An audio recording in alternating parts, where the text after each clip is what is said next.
Yeah, there we go. We are live, everybody. Hello, hello, hello out there. Indie Vote Radio, thank you for joining us. We are live. Sorry for cutting into your music. Yeah, we cut into your music. We really don't care. But we cut into the more you Randy always says we cut into the Barry Manilow hour. But no, there's no Barry Manilow on Indie Vote Radio. But yeah, so it's 9 o'clock on a Wednesday night, so it must be time for GeekGasm, hosted by the beautiful Lola. I am your host that keeps trying to lead the show, co-host that keeps trying to lead the show, mouthpiece. My other co-host had some other obligations. Yeah, Stephanie's not here tonight. A few weeks. Yeah, Stephanie will be back pretty soon, but I am stepping in to help because I try to leave and they keep pulling me back in. So here I am. We're gonna hit the intro. And then we'll come back and we'll let our guests introduce themselves. And we'll get into the show from there. We got some questions and got good stuff. Here we go.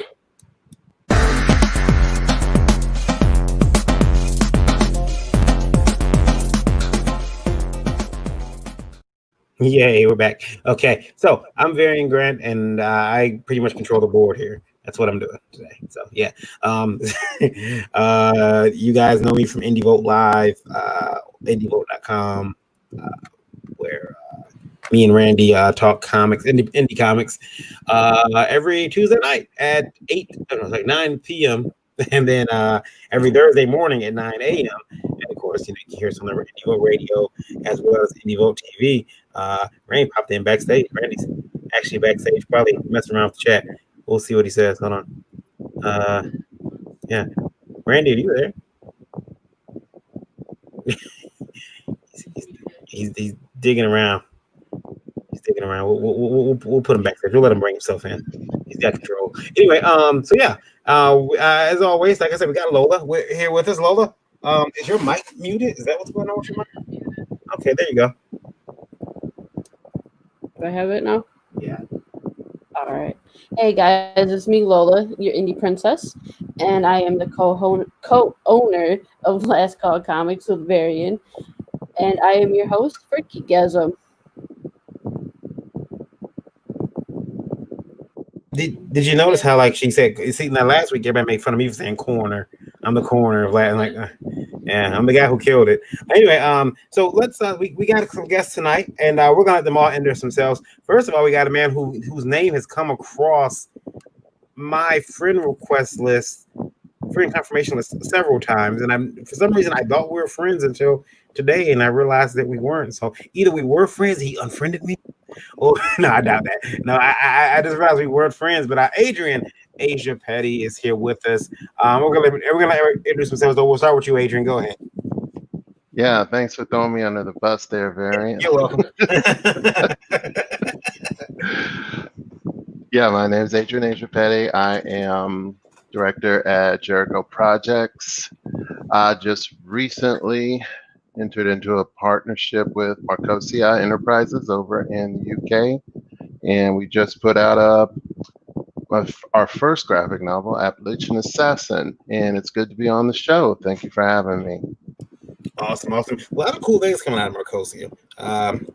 We had someone from that label on the show a couple of weeks ago. Well, a couple months ago.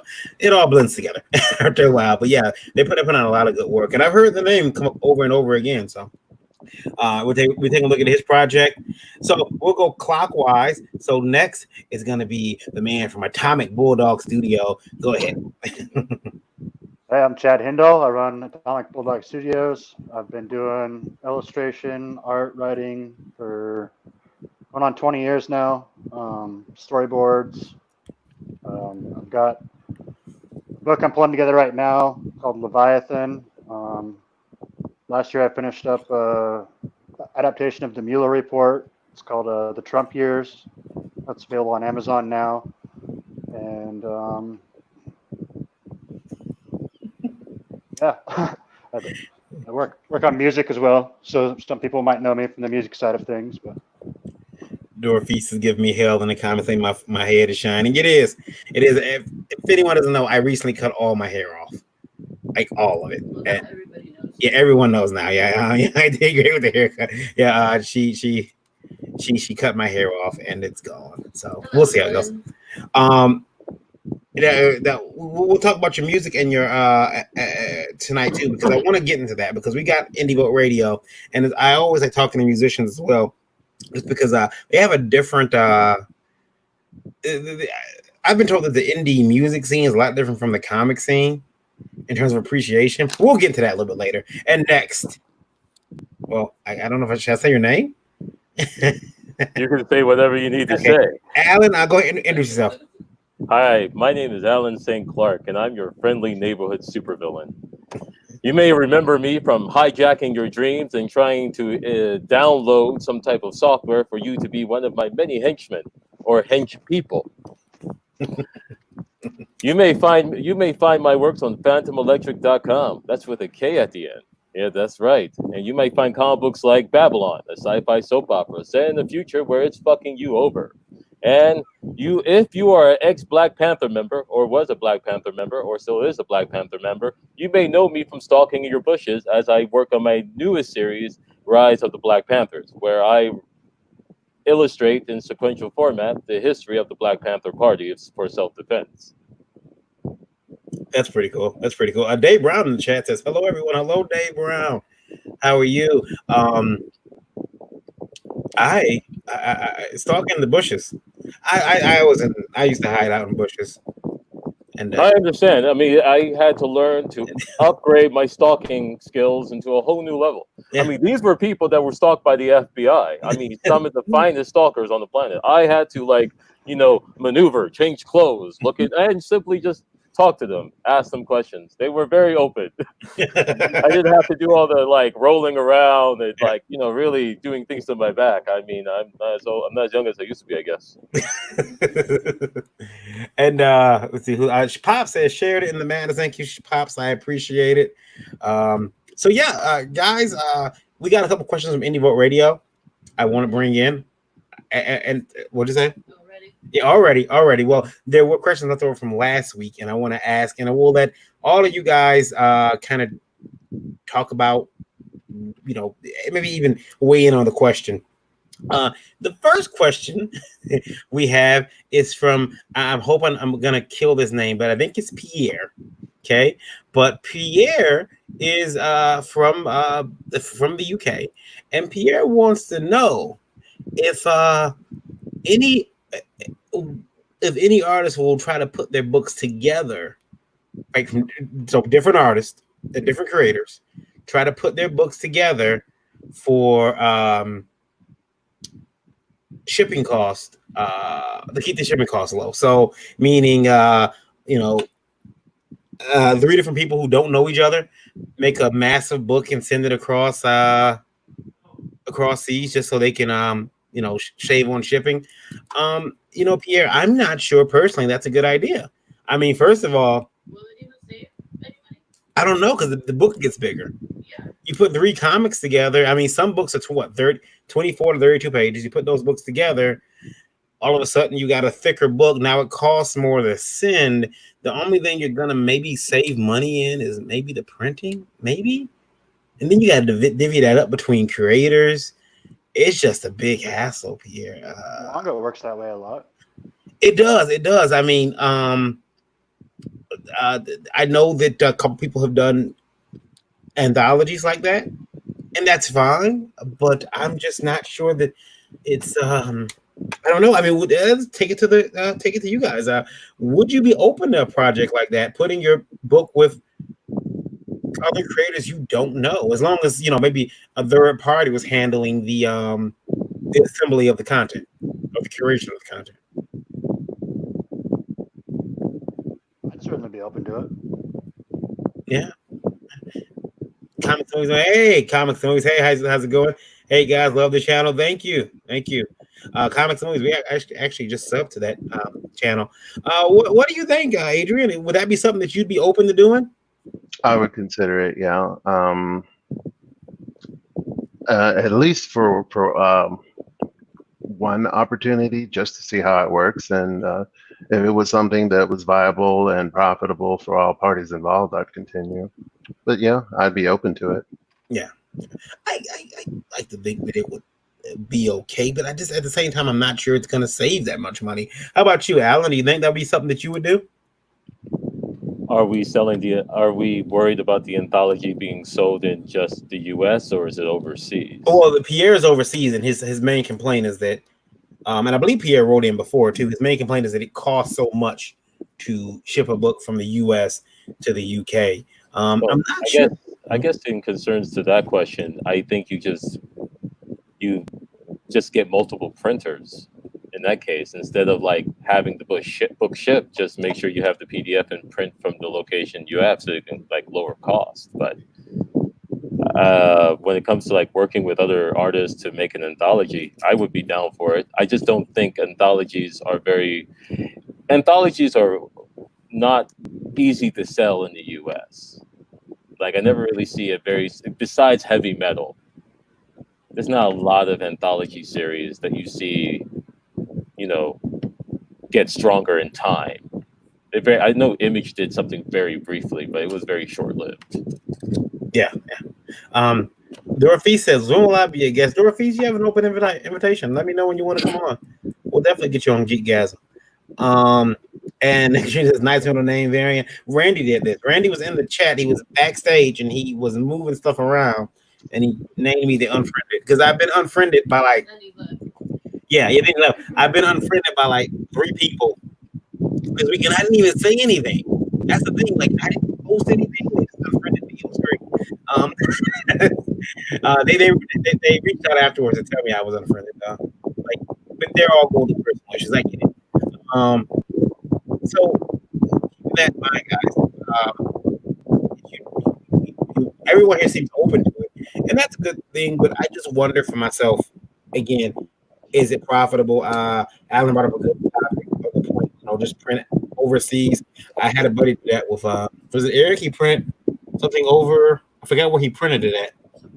Yeah, some prints that Eric made. He had printed there so they could save on the shipping, and it actually cost him less than it would have, to print it here. You just have to make sure that printer over there's got your specs and understand what kind of job they're supposed to do.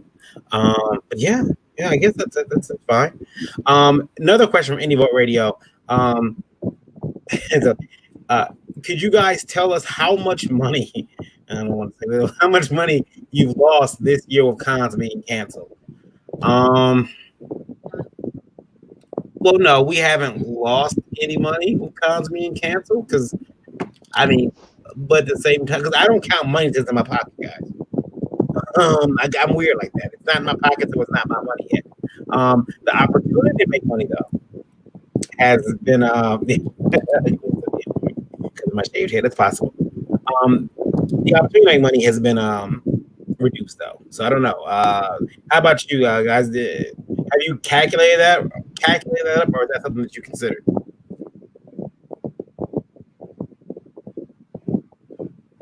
Well, just speaking for me, I didn't plan to go to any conventions this year because I had my sights and goals set on other things, mainly books and other things in life.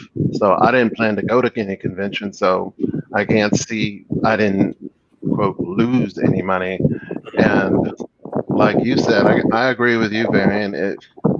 You can't miss what you never had. So if the money's not there, I'm not counting it. So yeah, no. Yeah, it's see you later, Glenn. Glenn's headed out of here. Comics and Movies says he lost about 79% of income due to conventions being canceled.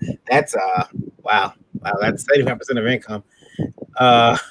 Katrina says billions of dollars, maybe like 5. Let's chat. Did you lose any money? Have you seen it? Have you figured that out yet? I was going to launch my book at WonderCon, and it's going to be at Project Comic-Con in Kansas City. So, like you said, you can't really bet on money that's not in your pocket, but I definitely had a lot riding on those shows, so it's kind of been a pretty big hit for me. Mm-hmm. And definitely there's a lot of commissions that I had kind of drop off, because people were like, well, this might not be the best time to be dropping money on art, but it's starting to pick up again a little bit. Yeah, It is starting to pick up, and there are some conventions scheduled. There's one in Tampa in like 2 weeks now. Tampa Bay Comic Con is supposed to go down. We'll see, because there's numbers spiking. But, we'll see. Hmm? No. Florida's #1. Yikes! It's not good for Florida. Okay, so we'll move over to Alan. Alan, have you lost money? I never made money off of these cons. I don't usually cons, and this I may say a couple dozen controversial things in the next couple of minutes. So bear with me. Okay, here we go. Hey, right. I have felt for a while that the convention scene made most of its money with retail that is more aligned with, the major big families of comics, gaming, and movies. I don't remember. I usually in the past have only barely made my tables amount money back.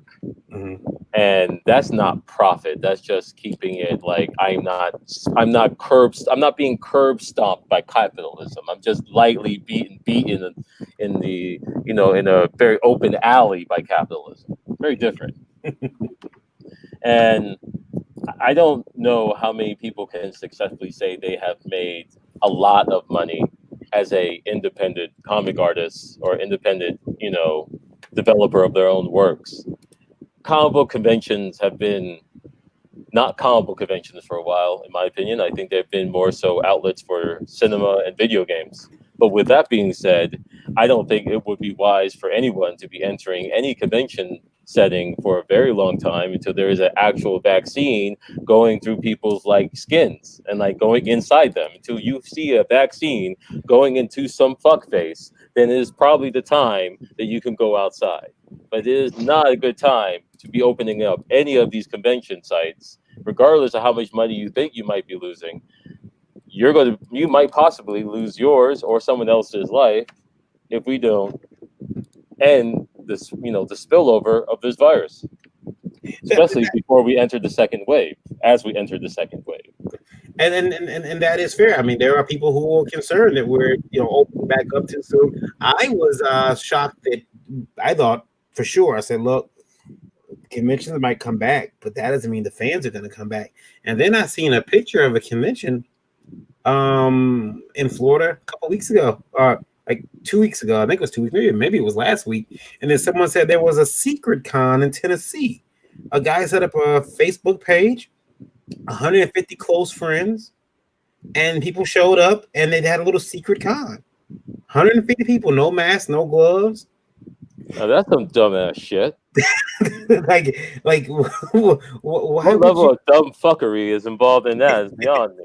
Did you just fall into the concrete, floor head first? All right. Steve says I'm also at a point where I would just like to break even on a book or make table.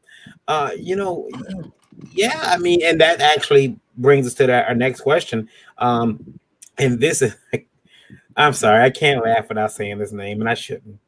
But the gentleman's name is Elroy, and I think Elroy Jetson. I'm sorry. Whenever I see Elroy, I think Elroy Jetson.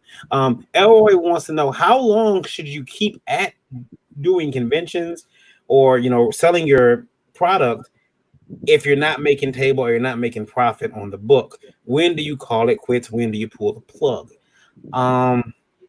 Yeah, I wish Randy was in here so he could say something. I would say last call, we struggled for the first 5 years. Yeah, I did. Can you guys hear Lola? Is she low? Is she? I can hear. Pretty quiet. Yeah. She is low. Yeah. Lola, you can turn your mic on. Yeah, I can turn mine off. Yeah. Mine's on now. I already said what I had to say. With our company last call, when we first started it, we struggled for the first 5 years, but we didn't give up. You just keep at it. That's how I feel about it. But everybody's different. I think that if you are, look, if you're not making table, if you go to a show, you don't make table, okay, your next show, you better bring something that helps. And, understand it could have been the show, but, so like it is. It's really hard to make table. I think with just one comic book on your table. Not to say it can't be done, but it was extremely hard for me. I'm at the point now of a couple of different comics I can make table, and and I've stopped drawing some prints. Usually of yeah, you at first it was like all public domain characters, but I've kind of tripped and fallen into the IP theft category. But like I drew Dennis the Menace meeting the Boondocks. Come on, you can. But that yeah, it's a parody piece, and I make these prints. Yeah, it's very similar, but I mean I'm not using that. Started doing the prints. Mhm. It's funny. People would come over to look at the prints. Yeah. But then buy our books. Yeah, and that was something that I noticed. They would come over, they would check out the print, and then they buy a book, which is cool. But I think if you're not making tables, it's how big is your wallet? How long can you afford to make those losses? And I'll send that to the guys, and we'll start again clockwise. We'll start with Adrian. Adrian, when should you pull the plug? Well, I look at it like this. I think about Colonel Sanders. This dude was broke and had all kinds of financial issues and didn't fry his first chicken until he was 66 and didn't quit until it hit. And now everybody's eating that fried chicken. Yeah, I think he's even got vegans coming in there now. I say, every time I think about Colonel Sanders, I think about Foghorn Leghorn's voice. He should sound like that, but yeah. But to give you give the question a more direct answer, at what point should you quit? Well, if you're asking that question, the time for you to quit is now. Mm-hmm. So, or the time for that person. If you're asking that question, you need to get out of the game and leave room for everybody else who still wants to stay in this game, because it's not always going to be about that immediate dollars or quick dollars, or in fact, it's never going to be about the quick dollars in the indie world. So yeah, for the rest of us, keep at it until ... I think a lot of people they see they look on Kickstarter, they look on Indiegogo, and they see some $1 million campaigns, and I think sometimes they say why is that not happening for me? And it can get kind of daunting. Real quick, I want to bring up Travis said that he did a store signing today and it went really well. Good on you, Travis. Store signings. I'm glad the stores are starting. It was a comic book store, I'm guessing. Store signings are always. I've never had a bad store signing. Never. I mean, like one of my local stores or whatever, wherever I'm going, if I can get in the store and sell my book, it actually has been really good for me. I like store signings. Katrina says, when it stops having any value to you, cons aren't always about dollars. Steve says, there have been times I've had to step back for financial reasons, but if you want to get your work out there, you have to grind at it.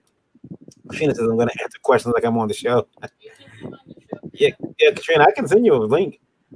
Steve says, I'm funding my current project with my Trump books. Thanks, Donald. You made a millionaire out of me. And then having a good partner like Ryan Tavares helps. Yeah, I wonder if you did become a millionaire off of the product that you made with your Trump books, would he claim that he made you a millionaire? Because I believe he would. I believe that he would. And God bless him. And then we're gonna move over to we're gonna turn the question over to Chad. Go ahead. I'll go back to the convention thing really quick. Probably 80% of the conventions I've done have been shared. I've shared tables with friends or peers, and most of the money I make at conventions comes from commissions, not from my books or prints. Mm-hmm. And so that makes it a little bit different, a little bit more personal, and that's kind of what I personally get out of conventions. But to move forward to when you should step back or give up, I think you're exactly right. If you're asking yourself that question, that's probably a good time to start thinking about what the value really is to you. Like Jack Kirby was 42 before he ever created the Marvel Universe, and I remind myself that all the time that you just got to keep plugging away at it, and you fire enough shit at the wall, something's gonna stick eventually. That is true. That is true. We'll turn the same question over to Alan. Alan, what do you think? I'm not going to be as nice as everyone else on this panel. So if you're willing to get the fuck out, we don't need any punk ass busters. You go off with that punk ass shit somewhere else. There's only if you're an artist, then you know where you going, what you're going to do, right? You're going to do this until you die. And if you're not doing this till the day you die, then you're a fucking capitalist and you need to fuck out of here. I don't give a fuck. I mean, if you're asking questions, when I start looking for profit? Maybe never, motherfucker. Maybe you'll never make money out of this. Maybe you'll be doing something you love for the rest of your life and only you gather a number of people that really truly enjoyed it. Maybe that's going to be your destiny. But if you're just here because you want to make a buck, fuck out of here. We got enough of those little sad sacks of shits trying to drain this thing of every nickel, penny, and dime out there because of capitalism. So fuck out of here. There are people who used to write for the. No. There are people who used to write for the trade. Now people write for Netflix. They're here for that Netflix deal. They're like, this is my Netflix pitch. This right here. And I will tell you, we've had people come in. We've had people approach us and approach IndieVolt and ask us, about people like, hey, I'm an agent. I'm out in LA. I can walk into pitch meetings, and I can present scripts and comics.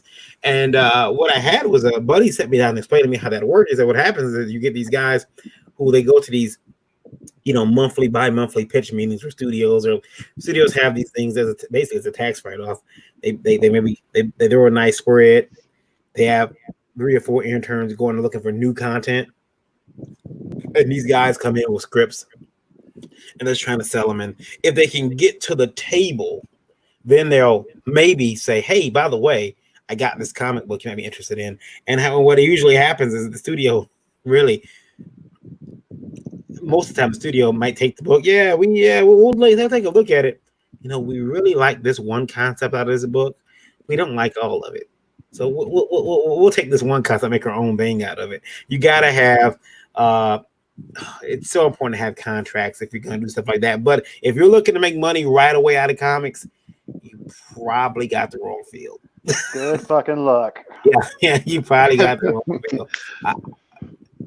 Fuck out of here. Yeah. I would say go to film school. Go to film school. But see, even the filmmakers I know would say no. Yeah, they would. Yes, they would. Yeah. Say, what the hell's wrong with you? Yeah. You need to go into banking. Yeah. You need to go into the stock market. You need to be on the floor sweating in cocaine. Drenched in piss from days past.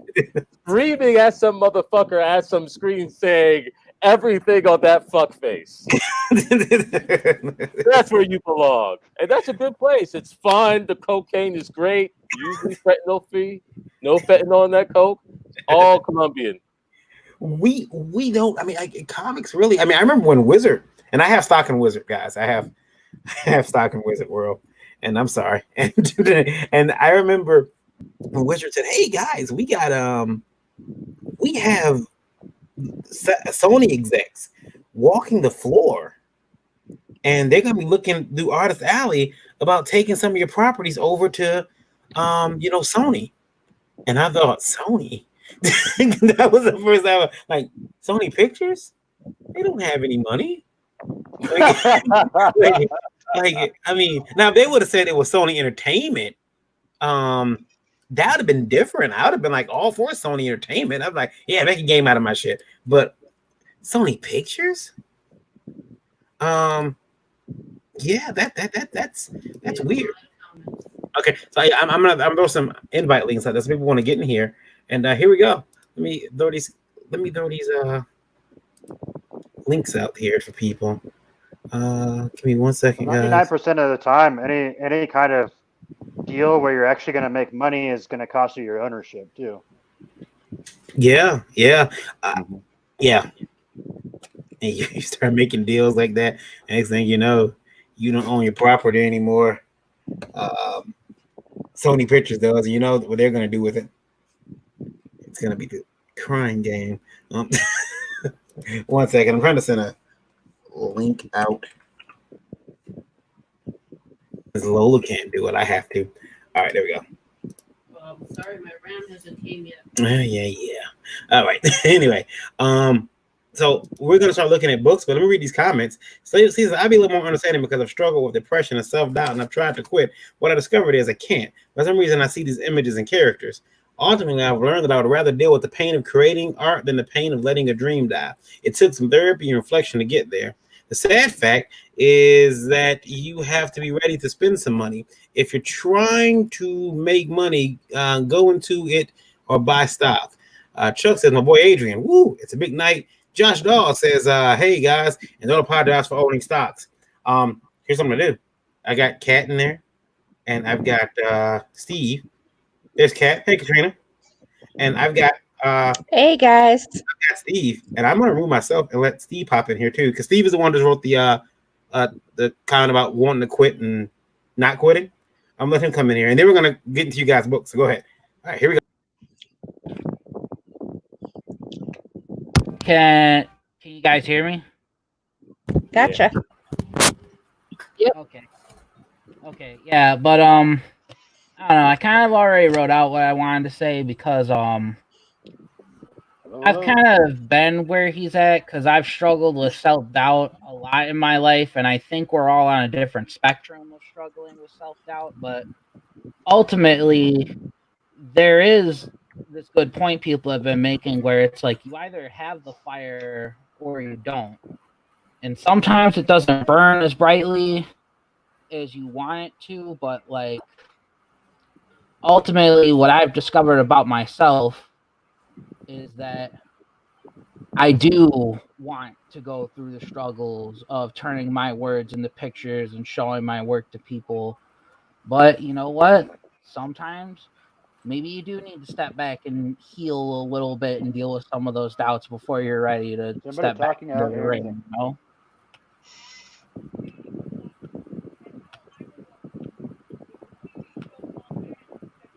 I'm freezing. There we go. Why is everybody quiet? Oh, okay. Because the quiet time. It's quiet time. It's party time. Oh, okay. All right. Streaming time. Got it. I don't disagree with any of that. So, Kat, You're going to I have. want you to read the comments that I post on the screen. Oh, my job is to read comments. Woohoo! It's good to be needed. All right, so we have comics to movies and more, saying we're a graphic novel publisher in Australia and we'll be opening it up to submissions in 2021. Creators will keep 100% of their rights. There's more for that. Oh, with an option of us to purchase any entertainment rights first. Okay, cool. So let's get to the guy's comments. Can you guys hear him? Barely. I can. A little bit. That's fine. I can hook up. Lowly repeat me. They can't hear me. I'm gonna open my mic up. Me and him are sitting like right across from each other, so we can only have one mic on at a time. And yeah, We switch rooms. Here we go. So let's bring up. we're bringing up the He's bringing up the comics now. We're gonna get into the good stuff. Oh God, I'm sorry. So let's first. We're going to take a look. This is cool. Then you guys, don't worry. I just put up a little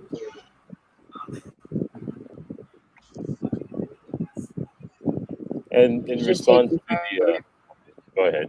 Sorry. No, go ahead. Oh, in response to depression in comics, I usually think a good virgin sacrifice really brings up the mojo. Unfortunately, I think there's a difference too. Go ahead. Sorry. I was just going to say, but you got to be picky because even deities don't like incels. was gonna say there's a difference between quitting and taking a break too. You know, sometimes it is necessary to step back and kind of recharge your engine a little bit. That doesn't Yeah. necessarily mean that you're just Exactly. absolutely done. You know. Yeah, sometimes you do have to recharge. Actually, we're gonna take a look at this. Just bringing up the first book. Sorry, I'm giving the play-by-play. Appalachian Assassin. Now, Adrian, that's your book, right? That is my book. Yes. Yeah, you just sent that to me. I need to get a chance to read it. Ah, yes. Please do. Please put a review up. And it's actually the book of another individual watching, Chuck Pineau. He's the editor of the book. He's on there. He's on here now too. Chuck's good people. Yes, he is. Yeah, he is. He's Yes, cool. he is. And he's So why don't quick you to tell me. us? Varian says he doesn't agree.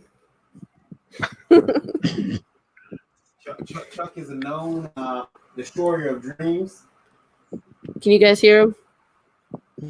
Barely. But I that's heard he's a destroyer of dreams. Yep, that's what he said. Chuck is a destroyer of dreams. He chooses McDonald's over Burger King, and his mother dresses him funny. Yeah. Mhm. But let's talk Appalachian Assassin. Yeah. So why don't you Adrian, tell us us? about Okay. If you don't stop putting me off. Go ahead. Sorry. Well, I'm going to tell y'all in a way that I'm going to use the previous depression conversation into a nice little segue. Because Appalachian Assassin would not have happened without a depression. And I say that with all sincerity. The main character, Joe Betty English, was inspired by my first wife. And long story short, I wrote a longer explanation in the actual book, but long story short, the marriage did not last, but the comic book and the character did. And that the issues that I was going through at that time, I'm not going to blame on first wife, not going to sit here and bash her, but there were some issues I was going through at the time, and they were channeled through a creation, or several creations, and this is one of them. And what better way to channel the rage of a black man than through the eyes of a teenage white girl? Appalachian Assassin. And it's the first attempt at, well, actually, it's the first success of an official graphic novel. And I didn't want to go through Kickstarter. I didn't want to go through small press. I wanted something that was going to have a mass appeal. Not that I was selling out, because I wasn't, because there's stuff in there that's definitely not for children, and there's stuff in there that I don't think I'd never seen anywhere else. And so I took the advice of somebody that I respected. Some of y'all will know him, Everett Hartsoe, did Razor. And he had suggested that the way of the future is a graphic novel. The floppy books, the 24-page saddle stitches, going the way of the dinosaur. 100% agree with that. Indeed. Can I get a witness? Yes. So, Got one right here, man. So I put it together. Took me about 3 years off and on to write the script, 2 years of production. Chuck came on as an editor. He had no problem telling me that I was an idiot when something wasn't right in it. Dream crusher. Yeah. Which is what you need. You don't need anybody sitting there you know, filling your head up with stuff that everything you write is incredible and fantastic, because it's not. And I marketed the book around, got rejected 13 times. Marcosia picked us up. And they got us in Barnes & Noble. They got us in Amazon, Kindle. You can get the Kindle, and you can get paperback, Kindle, whatever you want. It deals with a woman, young lady, who is abused at home, abused with her schoolmates.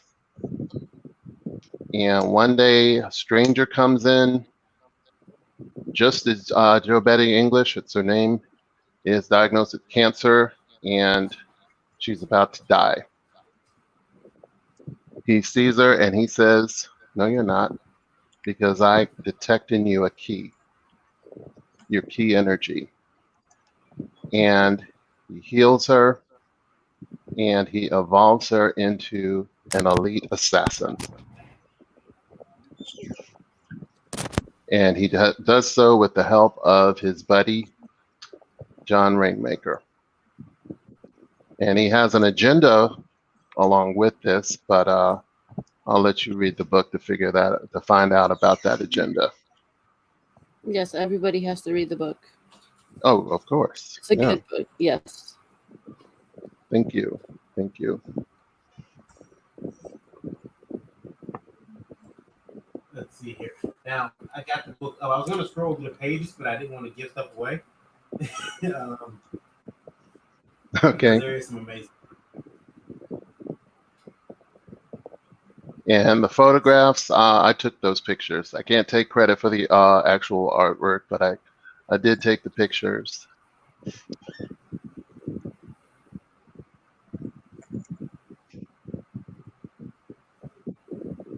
How long does this book take to do? I mean, it's that. I'm sorry. I took that. You did miss that. It's okay. I can tell you again. The script itself was off and on about 3 years, and it was actually a rewrite because I didn't like the first script. And the production took about 2 years.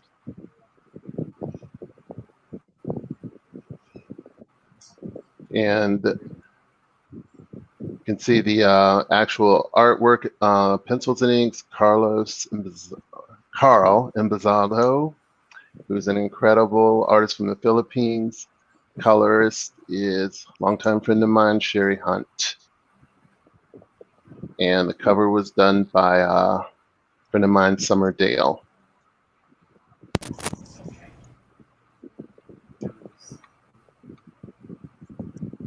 Now, the next book we have, let me see. I got to go on Facebook.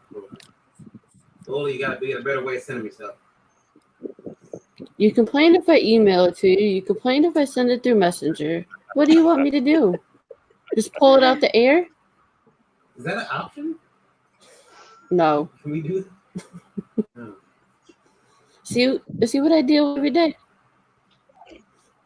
Well, you offered. All right. So the next book we have is Gemini. Is that it?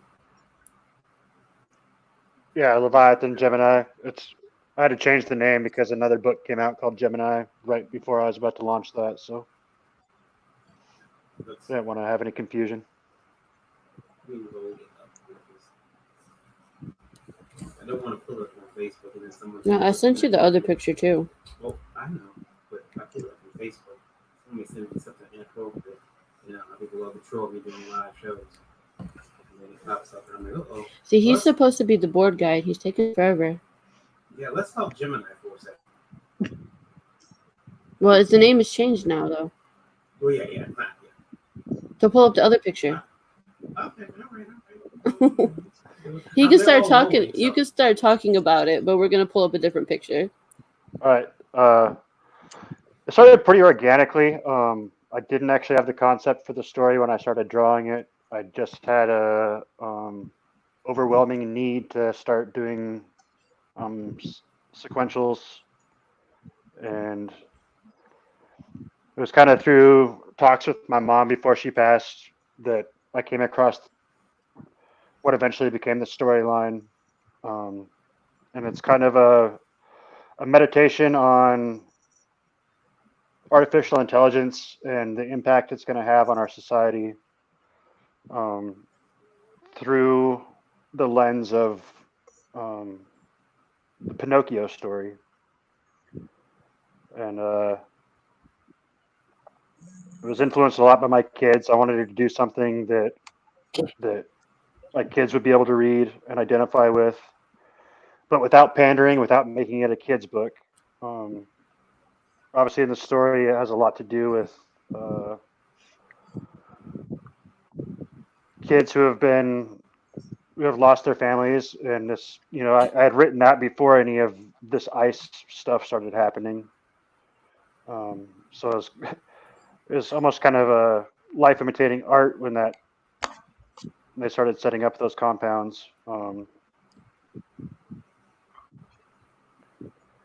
Yeah, originally it was a much more personal story, but a problem I had over something I'd been developing for a long time that tied into my music was it just becomes burdensome, kind of. I needed something where I could kind of step back from it and have more of a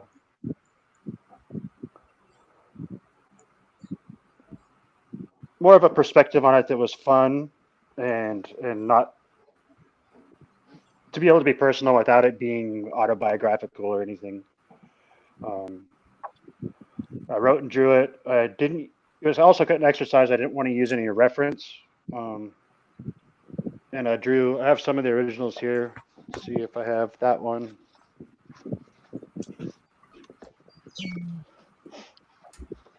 I don't have that one on me, but I drew them at actual page size, like print size. Thinking that would save me a lot of time, and in actuality, it doesn't at all. So I don't recommend that. And the pages are all like ink wash. Those are cool. And my colorist Deb, who's done an awesome job. It's her first comic she's ever colored. Originally hired her just to do flats, but I liked what she did so much, I just had her take over the book because it's just one less thing I have to do. It's planned for 10 issues. I'm almost done with the second issue, and I'm shopping around looking for publishers right now. It looks good. I wonder if how long did those pages take you to do? You said it didn't save you much time. Like in actual hours, it's probably about 2 days per page. It's not bad. Better than somebody I know. And in the middle of the book, I also got hired to do another book, so it was broken up. I've got the original one for that. 2 working days or 48 hours? That's where I actually see the Pinocchio character. Was it 2 actual days or 48 hours? No, like 16, like between 10 to 16 hours per page, depending on the page. That's not the right one. There it is. I gotta say, I almost like the pencil pages more. Well, the digital version, Really? I'm gonna have both. So That's really cool. I love the robot. digital issues will be like probably about 50 to 60 pages per issue. So they'll have the color, and then there'll be back matter, sketchbook stuff, notes, and then also the whole issue just in black and white. Because I'm a big fan of having, of that too. I wish more publishers would put out black and white books. That's a fantastic. That one. Is doing the black and white cut of his Wow. Cover for issue 2. Oh, wow. Nice. Very Wow. nice. What inspired these robots? Yeah, I wouldn't recommend trying to make the pages smaller in order to save time, especially if you're like a detail-oriented person, because.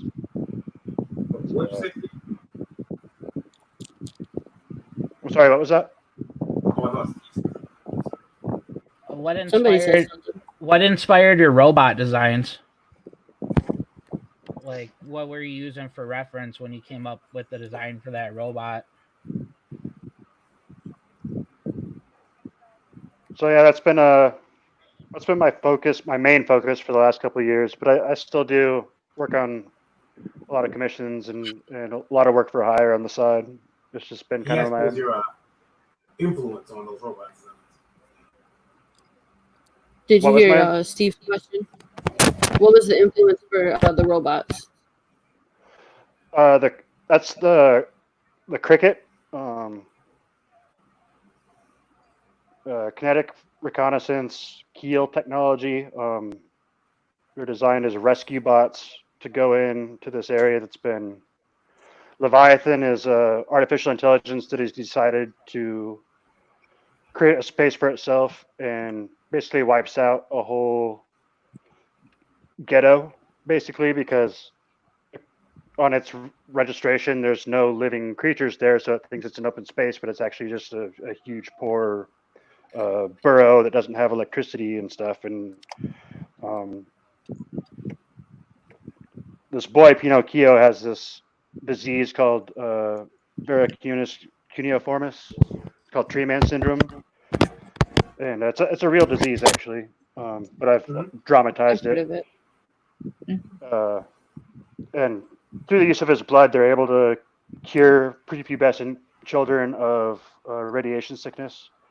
And so you have thousands and thousands of kids with their parents are dead, but so they're herding them all into these burrows, and then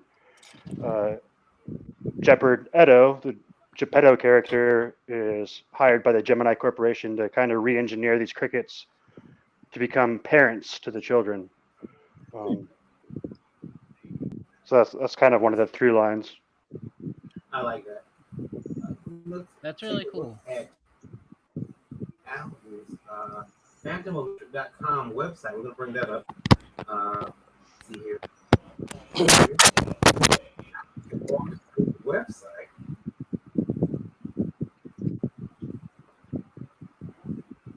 So this is Alan's work. Alan, walk us through. What are we looking at here? Well, so if you look at the the top part of the website, it's based. That is a series called Babylon, and the first five it's a 5-parter where it's called Love is a Dead Place. It's a science fiction soap opera set in the future. It has a series of storylines that are encapsulated in there. It's pretty much in a soap opera sort of fashion. You have this band of, what the picture you're seeing right now are the main characters of the book. There's Kim in the center. There's I guess to your left, which is my right, I guess, is Sin, and the other half is Tank and Suki, and they run a crime syndicate for the community. In the future, police don't really show up unless you are insured, and overpopulation, dystopia, future tech, all that kind of crap kind of like collapses to tell the story of these 4 women as they, in a Power Ranger on cocaine, Sailor Moon drug coma, build this, this community that is capable of sustaining itself outside of the outside world, which is called Babylon, where in some parts of this story the girls go on they rescue prisoners from the police and then direct them into the underground city.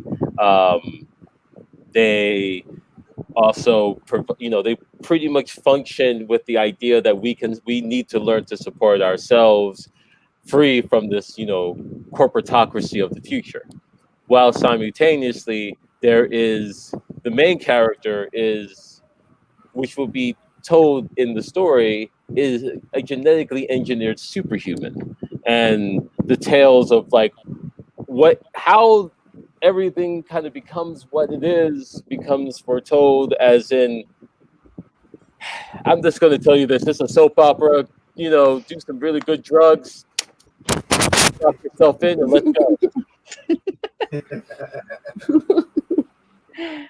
Now, are all these books on your website?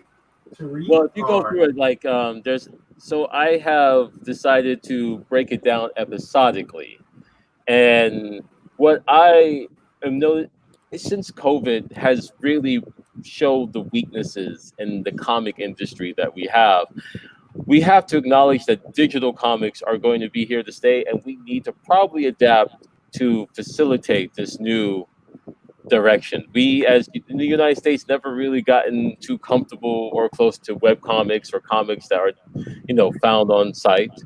We still are, we still are chained to the practical model of the printing apparatus. Now, for me, I would prefer to steer away from print. I don't want to have to kill a tree for a comic. I feel bad about that. How many trees? How much of a tree genocide do I have to like allow so I can make a comic book? I don't know. So this is episode 1. If you go to the next one, go back to the site and go to the. You can go back. Yeah. So that's episode 2. If you scroll down, all of these are shown weekly. So I put in a new episode every week. And the girls who are part of a gang called the Rainbow Princesses. That's the name of the crime syndicate, is the Rainbow Princesses. And in this moment, he's fight. Two of the members are fighting off one of the many clown That's really clones, or cool. KKs, that they are called. I love that jacket. Oh, thank you.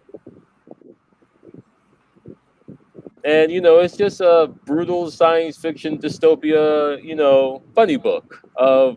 It's as if Sailor Moon did Mocaine while injecting acid into their eye. How long have you been working on this for? Oh, years. This is many iterations of it. I've also on the site, like I've been working in developing the Babylon universe for many years, and it's a saga long series. So Because this feels pretty timely. It feels like you'd be talking about like what's happening right now with this book. yeah, I do. I do express a lot of current events because, in honesty, they're not. These events are going to reoccur time and time and time again in human history. Until we address the real problem. Yeah, you're 100% right. Well, addressing the real problem requires requires a lot of hard work that humanity at this present moment are going to find it interesting. Never find yourself living in a Chinese proverb. Yeah. Now, have you decided to go to webtoon with this at all? What? Have you on webtoon at all as well, or just on your site? This is all on my site. Okay. And then if you go back to the site, go to the main page of the site.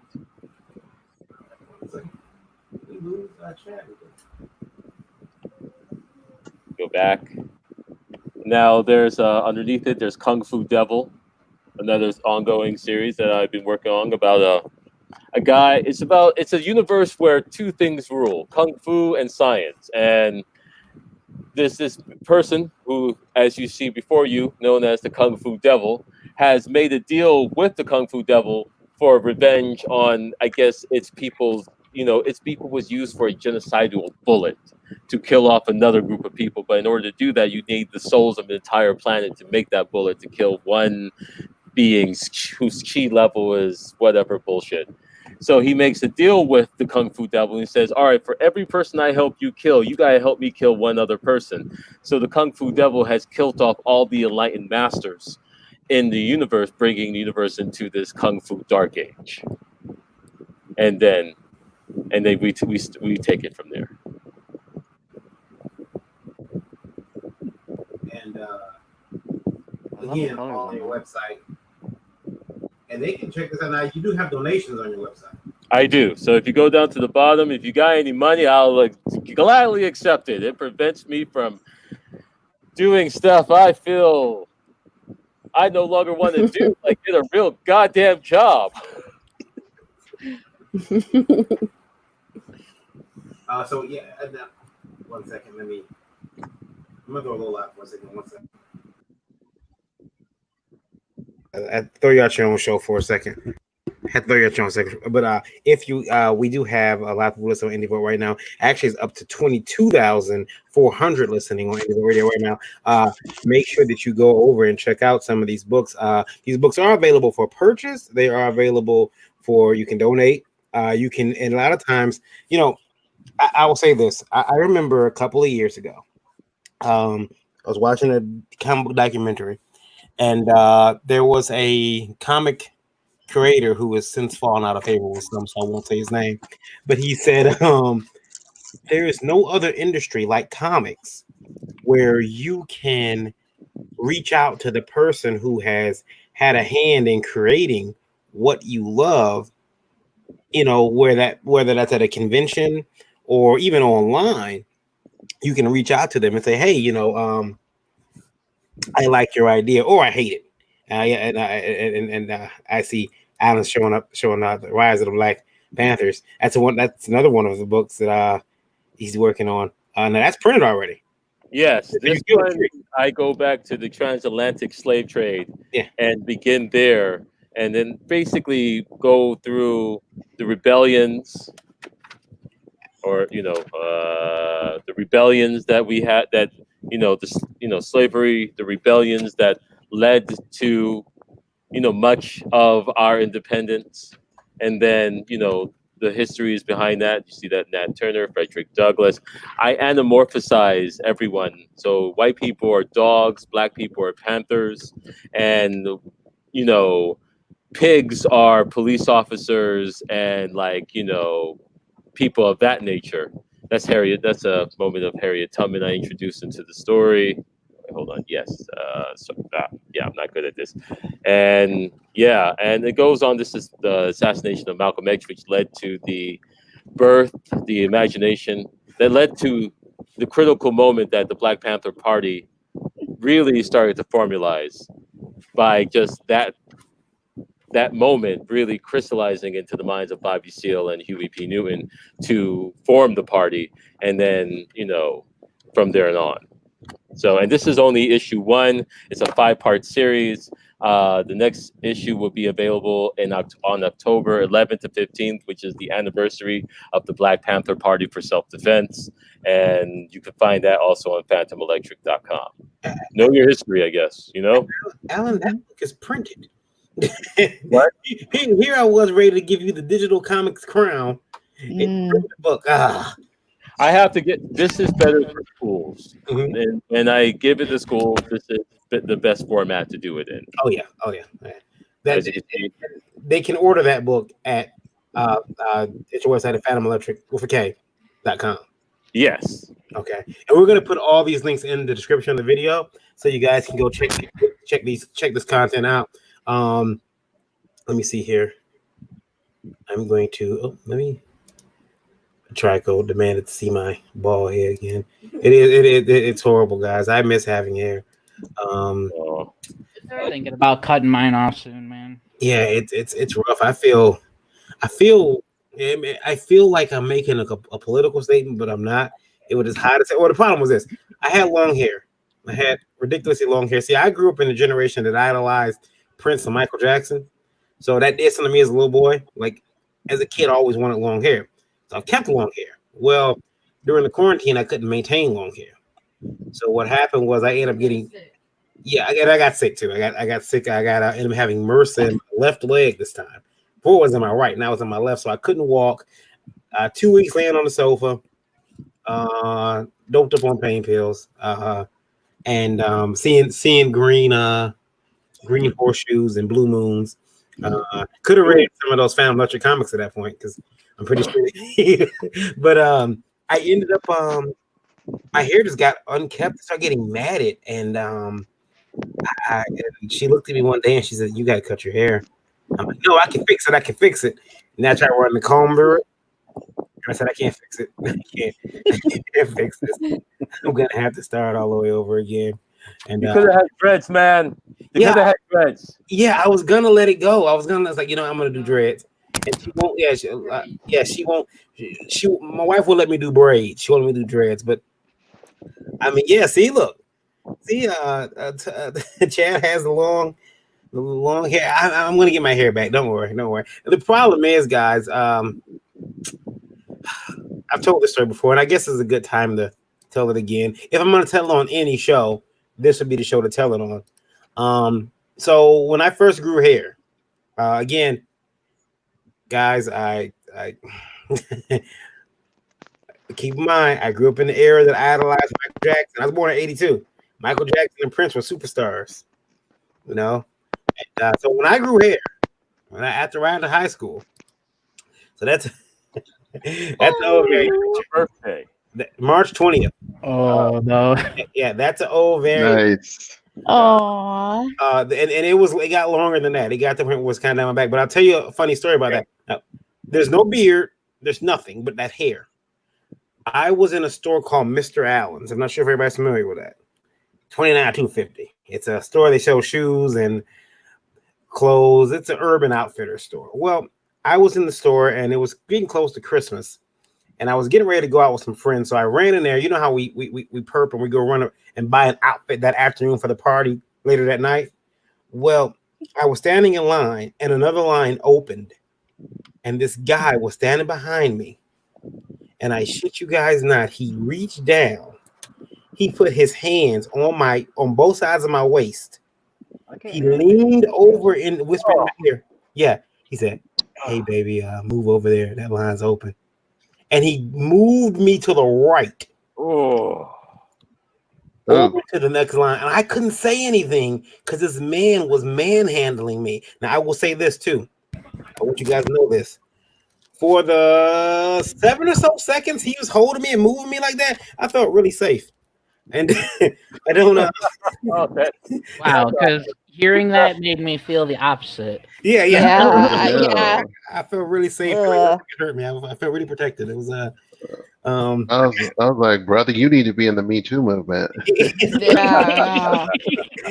It made me question. I was like, what's going on? Why is he holding me? And he really, when I say he reached over, he grabbed me like this. And keep in mind, I'm a lot smaller at that point, and was like, "Hey, baby, move over there. That line is open." And I'm like, like why and then I got mad. Like, I started having feminine thoughts. Like, and he sees me with a handful of clothes that are for a man. How does he know that I don't have a boyfriend? I don't have a boyfriend. I'm a man. Why is he moving me around like this? But it was really weird. But yeah, that would not be the first or the last time I'd get mistaken for a girl with that long hair. My wife met me. She thought I was she didn't think I liked girls. So yeah, But you didn't have long hair. I didn't have long hair, so that maybe it's me. It's me. But yeah. So I'm gonna bring Lola back, and you can start wrapping up your show. Go around again, find out where everyone is at, where you can be found online. And does Katrina have something to plug? 1 second, Katrina, are you plugging something for the first time? Look, it's got my name on it. Oh, tell us from the toy store. Yeah. No, this is your that's right. You did have your book out. Did you is it ready to be sold yet, or is that the proof? This is the proof copy. But it is currently available for pre-order on Amazon in ebook format, and then ebook and print will go live on July 14th. Excellent.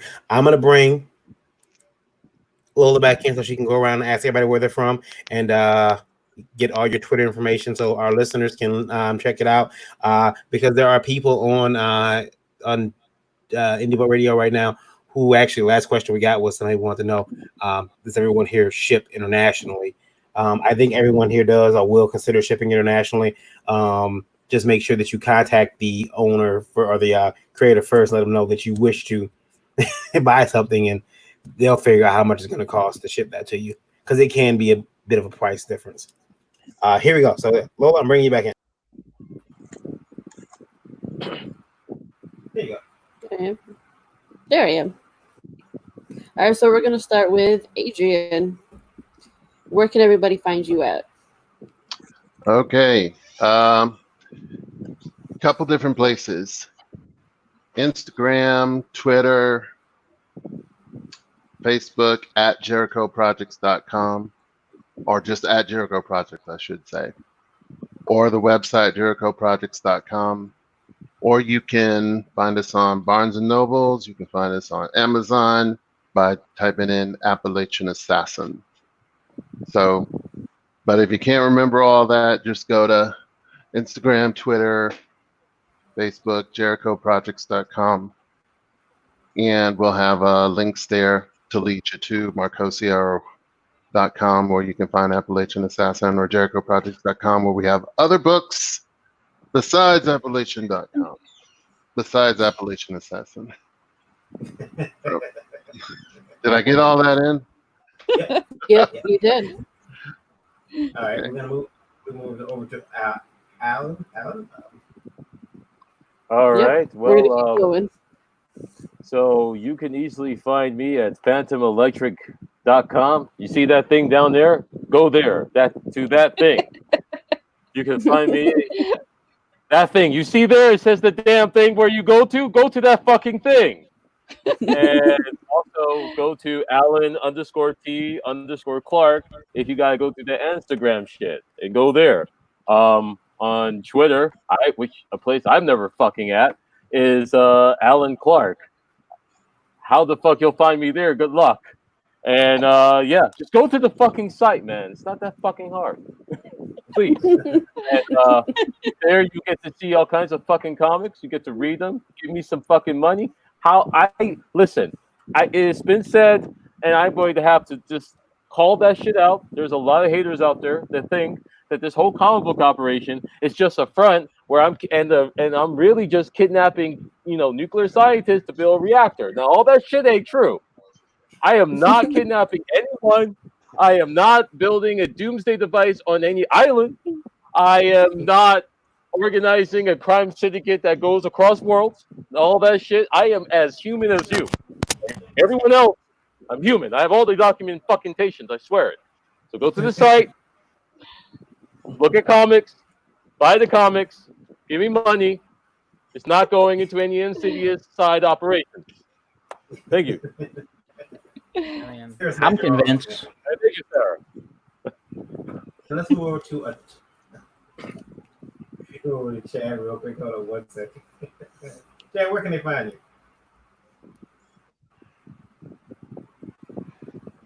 Yeah, you can find me at Atomic Bulldog Art on Instagram, Telefaded on Twitter, Atomic Bulldog Studios on Facebook, or Chad Hindall on Facebook.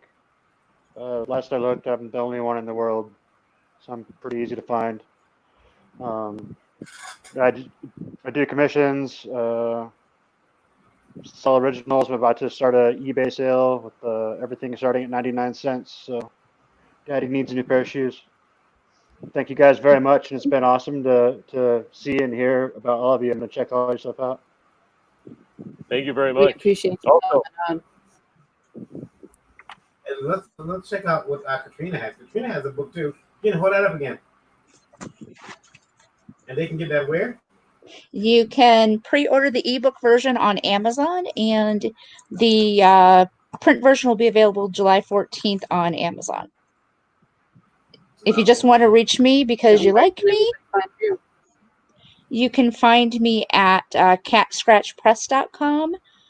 You can see my writing there. You can also check out my editing services and Life with Katie on Instagram. Cool. And now let's go over to Steve, because Steve popped in as a visitor. But Steve, you make comics.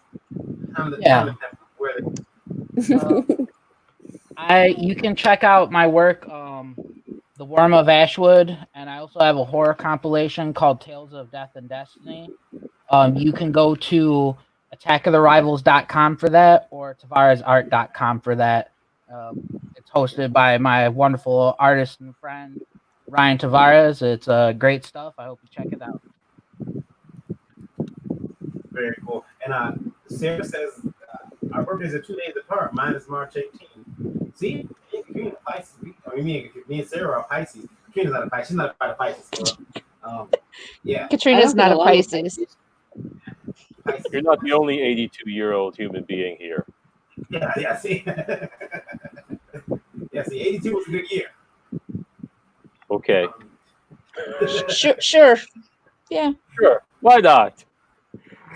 I've told myself Thank all you, guys. kinds of fucking lies in the past. Thank you guys for joining us. This has been a presentation of Video. I'll see you Thank tomorrow you all. morning at 9 p.m. All And, right, Good night. thank we'll you. see you guys later. Everybody, have a great day. You guys keep making comics. We'll keep reading them. And stay safe. Take care of each other. And check out everybody's books that we're on tonight. That's Kill your right. masters. Kill Yes. your Kill your masters. masters, man. Kill your fucking masters, people, and eat their children.